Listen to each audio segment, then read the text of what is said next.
ছাগল নাইয়া নাকি সাগর নাইয়া, এই দুইটা নিয়ে কন্ট্রোভার্সির কোনো শেষ নেই।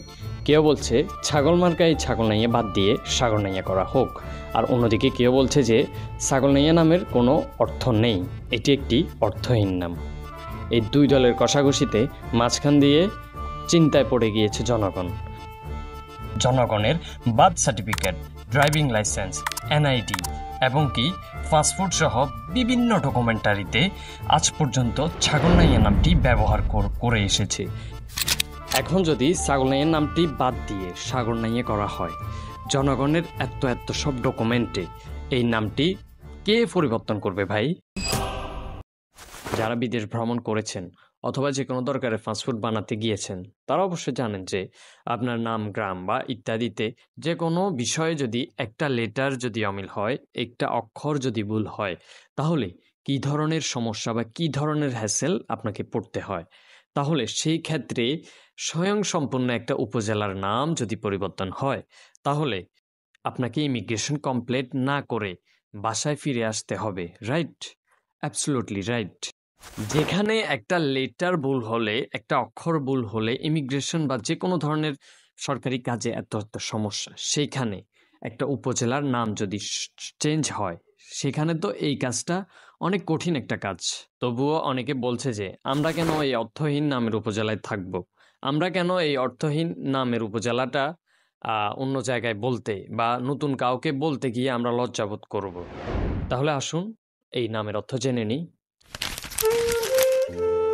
ছাগল নাইয়া নামটি শোনেননি বাংলাদেশে এমন মানুষ হয়তো তেমন পাওয়া যাবে না। ফেনী জেলার এই উপজেলাকে নিয়ে সোশ্যাল মিডিয়াতে আর কি হয় এমনটি নয়।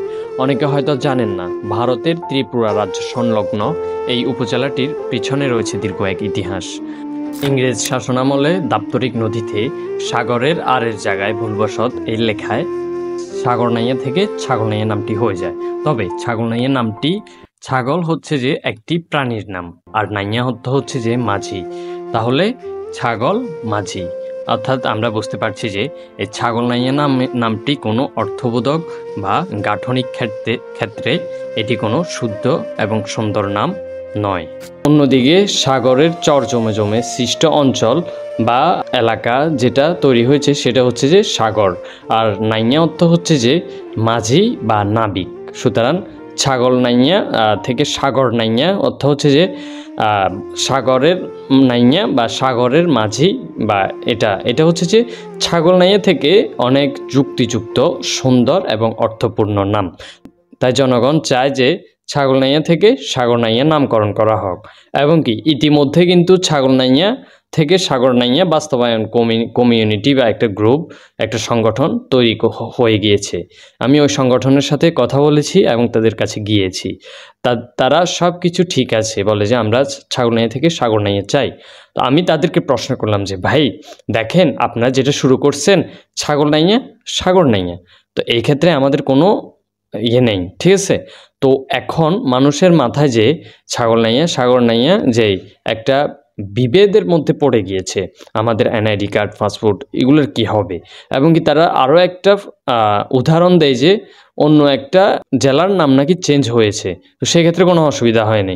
তো এই ক্ষেত্রে নাকি আমাদের এই উপজেলাটির নামও চেঞ্জ করা সম্ভব। তো আমি বলছি ঠিক আছে ভাই, আমি একটা ইন্টারভিউ নিব, আপনারা ক্যামেরার সামনে আসেন, আপনাদের কথাগুলো বলেন, আর জনগণকেও বোঝান যে জনগণও যে ভুলের ভিতরে আছে, যে বিভ্রান্তির ভিতরে রয়েছে, আপনারা জনগণের কাছে এটা পৌঁছে দিন যে না, ছাগল নাইয়া থেকে সাগর নাইয়া করলে আপনাদের কোনো সমস্যা হবে না, আর ছাগল নাইয়া থাকলে এটা অর্থহীন নাম না। আপনারা এগুলো বলে দিন। ওরা ক্যামেরার সামনে আসতে চায় না। আমি আরও অনেকজনের নাম বলতে চাচ্ছি না, আরও অনেকজনের সম্মুখে গিয়েছি, তা ওনারা ভয়েই ক্যামেরার সামনে আসতে চাচ্ছে না। এই হলো অবস্থা। তো সবশেষে একটাই কথা বলবো যে দেখেন, জনগণের উদ্দেশ্যে আমি বলছি যে আপনারা এটা নিয়ে চিন্তিত হবেন না যে এনআইডি কার্ডের কী হবে, পাসপোর্টের কী হবে। কোনো চিন্তার কোনো কারণ নেই। আমার যেটা দরকার সেটা অবশ্যই আমাদের সরকার করবে, যেটা দরকার আমাদের প্রশাসন করবে। আমরা এটা নিয়ে মাথা ঘামানোর কোনো প্রয়োজন নাই, আমরা এটা নিয়ে নাক গলানোর কোনো প্রয়োজন নাই। তো আশা করি সকলে ভালো থাকবেন, এবং কি এখানে যে ভুল বোঝাবুঝি হচ্ছে ছাগল নাইয়া থেকে সাগর নাইয়া, এটা নিয়ে যাতে সবাই সতর্ক হয়, সবার জন্য এই ভিডিওটা শেয়ার করে দিয়ে সবাইকে জানিয়ে দিন, এবং সবাই ভালো থাকবেন। আসসালামু আলাইকুম।